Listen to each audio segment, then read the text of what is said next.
राधे राधे दोस्तों, आपका हमारे YouTube चैनल कृपा मेरे सरकार में स्वागत है। प्लीज़ हमारी वीडियो को लाइक और शेयर ज़रूर करें तथा हमारे चैनल को सब्सक्राइब ज़रूर कर लें। आइए शुरुआत करते हैं कार्तिक मास महात्म्य कथा के तीसरे अध्याय की। सत्यभामा ने कहा, हे प्रभु, आप तो सभी काल में व्यापक हैं और सभी काल आपके आगे एक समान हैं। फिर यह कार्तिक मास ही सभी मासों में श्रेष्ठ क्यों है? आप सब तिथियों में एकादशी और सभी मासों में कार्तिक मास को ही अपना प्रिय क्यों कहते हैं? इसका कारण बताइए। भगवान श्री कृष्ण ने कहा, हे भामिनी, तुमने बहुत अच्छा प्रश्न किया है। मैं तुमको इसका उत्तर देता हूँ, ध्यान पूर्वक सुनो।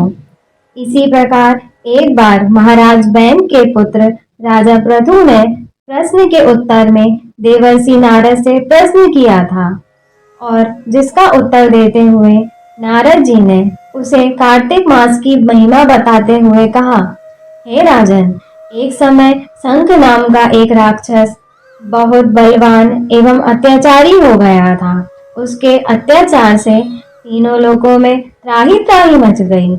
उस शंखासुर ने स्वर्ग में निवास करने वाले देवताओं पर विजय प्राप्त कर इंद्रादि देवताओं एवं लोकपालों के अधिकारों को छीन लिया।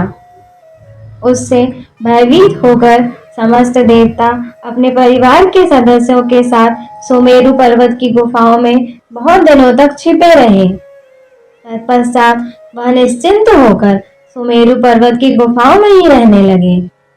उधर जब शंखासुर को इस बात का पता चला कि देवता आनंद पूर्वक सुमेरु पर्वत की गुफाओं में निवास कर रहे हैं, तो उसने सोचा कि ऐसा कोई दिव्य शक्ति अवश्य है जिसके प्रभाव से अधिकारहीन यह देवता अभी भी बलवान है।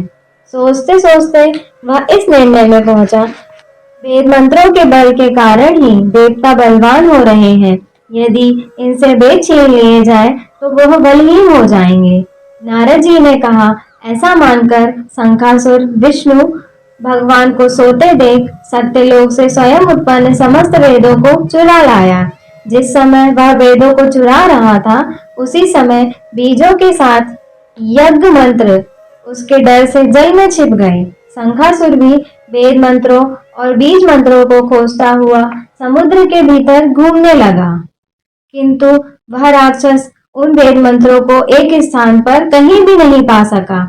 इसी समय ब्रह्मा जी भी सब देवताओं के साथ पूजन सामग्री और उपहार लेकर वैकुंठ लोक में विष्णु भगवान की शरण में पहुंचे।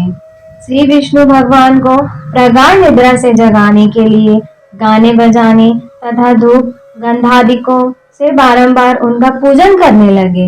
उन लोगों की इस आराधना से प्रसन्न होकर विष्णु भगवान जाग उठे तथा कहने लगे, मैं आप लोगों के इस कीर्तन एवं मंगल आचरण से बहुत प्रसन्न हूँ। आप अपना अविष्ट वरदान मांगिए, मैं अवश्य प्रदान करूँगा।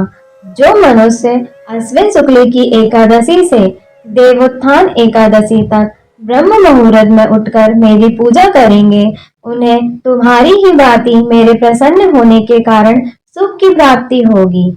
आप लोग जो पाद, अर्घ, आचमन और जल आदि सामग्री मेरे लिए लाए हैं, वे अनंत गुणों वाली होकर आपका कल्याण करेंगी। शंखासुर द्वारा हरे गए संपूर्ण वेद जल में स्थित हैं। मैं सागर पुत्र शंखासुर का वध करके उन वेदों को अभी लाए देता हूँ। आज से मंत्र, बीज और वेदों सहित मैं प्रतिवर्ष कार्तिक मास में जल में विश्राम किया करूँगा। अब मैं मत्स्य का रूप धारण करके जल में जाता हूँ। तुम सब देवता भी मुनीश्वरों सहित मेरे साथ जल में आओ। इस कार्तिक मास में जो श्रेष्ठ मनुष्य प्रातः काल स्नान करते हैं, वे सब यज्ञ के अवव्रत स्नान द्वारा भली भांति नहा लेते हैं। हे देवेंद्र, कार्तिक मास में व्रत करने वालों को सब प्रकार से धन, पुत्र, पुत्री आदि देते रहना और उनकी सभी आपत्तियों से रक्षा करना। हे धनपति कुबेर, मेरी आज्ञा के अनुसार तुम उनके धन धान्य में वृद्धि करना, क्योंकि इस प्रकार का आचरण करने वाला मनुष्य मेरे रूप धारण करके जीवन मुक्त हो जाता है। जो मनुष्य जन्म से लेकर मृत्यु पर्यंत विधि पूर्वक इस उत्तम व्रत को करता है वह आप लोगों का भी पूजनीय है। कार्तिक शुक्ल पक्ष की एकादशी तिथि को तुम लोगों ने मुझे जगाया है, इसीलिए यह तिथि मेरे लिए अत्यंत प्रीतिदायिनी और माननीय है। हे देवताओं, यह दोनों व्रत नियम पूर्वक करने से मनुष्य मेरा सानिध्य प्राप्त कर लेते हैं। इन व्रतों को करने से जो फल मिलता है वह अन्य किसी व्रत से नहीं मिलता। अतः प्रत्येक मनुष्य को सुखी और निरोग रहने के लिए कार्तिक महात्म्य और एकादशी की कथा सुनते हुए उपयुक्त नियमों का पालन करना चाहिए। धन्यवाद। इसी के साथ कार्तिक मास महात्म्य कथा के तीसरे अध्याय की समाप्ति होती है। खुश रहिए, मुस्कुराते रहिए।